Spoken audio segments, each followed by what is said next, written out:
Pada ayat ke-76, tuan-tuan, pergi cek beg abang-abang. So nombor 1, nombor 2, nombor 3, nombor 4 sampai nombor 10, tuan-tuan, semua tak ada, clean, seronok lah.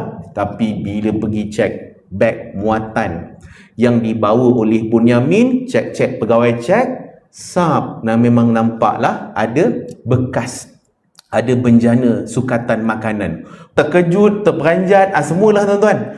Alamak, adik kita orang pula sangkut. Kita orang dah okey, adik pula sangkut. Ingat tak agreement dia apa sebelum ni? Kalau sangkut, tak boleh balik. Ambil jadi hamba abdi dekat Mesir. Dan tuan-tuan, semua kalut, kaget, terkesima, kecuali siapa? Dalam 11-11 tu, semua orang risau kecuali seorang siapa? Bunyamin. Semua jadi risau, jadi takut, jadi macam-macam perasaan, kecuali Bunyamin. Tuan-tuan, dah lah Bunyamin ni beg dia, patutnya dia lah yang lagi risau daripada abang-abangnya. Tapi kenapa tuan-tuan? Bunyamin relax je, dia tenang je, dia tak cakap apa-apa pun, padahal tu beg dia tu.